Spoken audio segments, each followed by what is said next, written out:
Did you enjoy Raw? I certainly enjoyed some parts of it.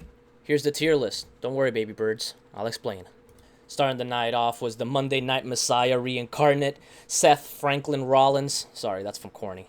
Giving a fine speech with the Wise Man and Braun Breaker and Bronson Reed. This speech was unnecessary. It was pretty all over the place, too. If you listen to Seth, like there was nothing. It was 22 minutes. 22 minutes and nothing really happened in this speech. But Paul Heyman did explain a little bit about why they brought in Bronson Reed. It was okay. It was not 22 minutes okay. It was maybe 10 minutes okay. So F.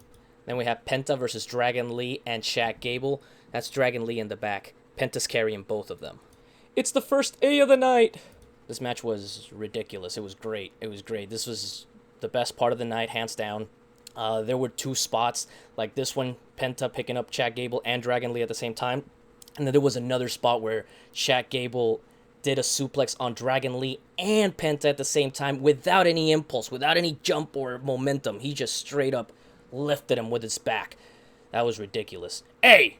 We had this backstage segment with Liv, Dom, and Roxanne. Liv came back from her movie or whatever, and she finds Roxanne giving Dom a massage.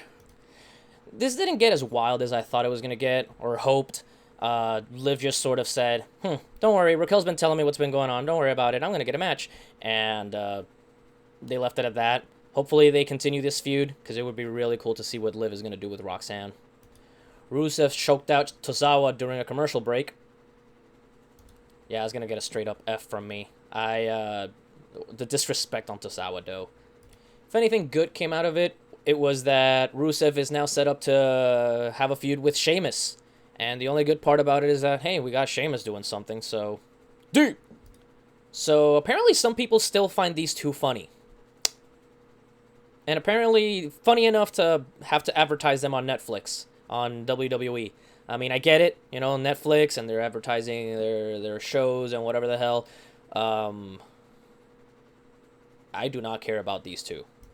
Let's just put that right there where it belongs. We had a Sami and Jey Uso segment backstage, giving each other a pep talk. Had they capitalized on this a lot earlier, this would have made me give a shit. But they haven't had any tag teams. They haven't really done anything with each other. They just have them backstage doing the same old thing over and over. So I can't really care much about Sami and Jey anymore. If only they were tag team champions or something. But clearly they're not going that route. D. We had the New Day versus the War Raiders versus American Made. I would have ranked this higher if it wasn't such a confusing mess. Only two people were allowed in the ring at once, and that meant a whole team had to stay outside until they got tagged in. This was confusing. This wasn't fun. The New Day ended up winning. Nothing happened with the titles. These titles are meaningless right now. The New Day won. It was a decent match, so D. Liv and Raquel were walking around and they stumbled upon the Kabuki Warriors or Damage Control or Io and Kairi. And for some reason they decided to antagonize them. And it's kind of whatever, They didn't really show off too much about anything, skills or anything. It was just a setup. So, D. Jey Uso and Gunther had a little promo section. Jey forgot his lines, bro. Jey forgot his freaking lines in the middle. This is not the first time this happens. I'm pretty sure it won't be the last time it happens either. Jey keeps forgetting his lines. I think that's hilarious. But, the only reason this didn't get an F, how Seth's promo section got an F, was because Gunther at least delivered his lines properly, and that was okay. But Jey keeps forgetting his lines, dude. You cannot keep doing that as a champ. Also, 15 minutes of yeeting. That'll make anyone forget their lines. You gotta. I know that's what the people in the audience paid to go do, but you gotta take it easy, man, because you're forgetting your lines. You're winded by the time you're in the ring. This segment gets a D.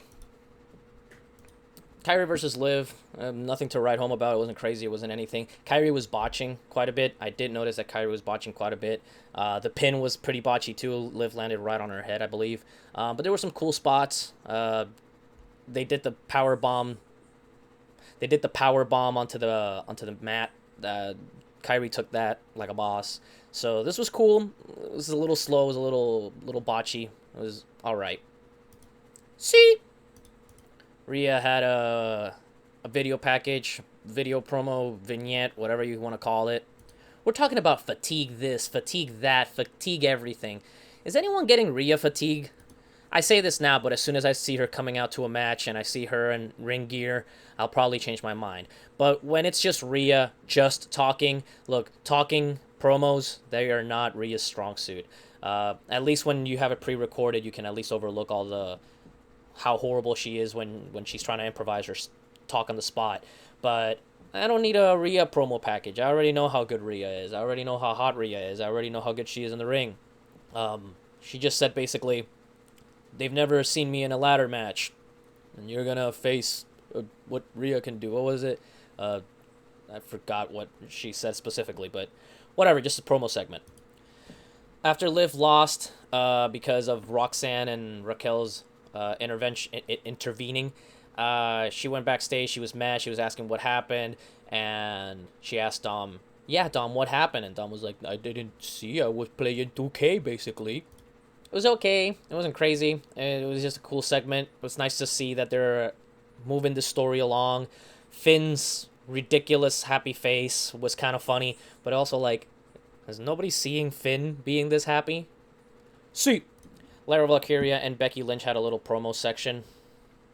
I wanted to rank this higher. Lyra's growing on me, but Lyra was really bad with her promo. She could not connect with the audience. When Becky Lynch came out, the audience popped, and they just started cheering everything Becky said, and Lyra stood no chance. So Lyra needs to work on her promo skills. Other than that, it was a C. Oh boy, you Karrion Kross fans. Man, you Karrion Kross fans. I bet you were happy, huh? Finally, after 2 whole friggin' weeks. More than that, right? Some Karrion.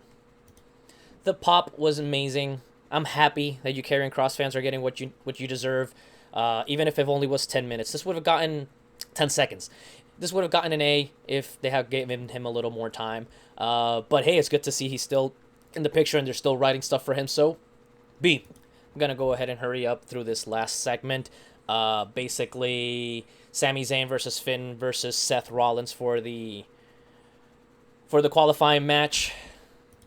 You'd expect these guys that have been around for so long to put on a banger of a match like Penta, Chad Gable, and Dragon Lee did. But this was a pretty underwhelming match, if I'm being honest. Nothing we haven't seen from these guys before. The same spots we've seen these guys do before.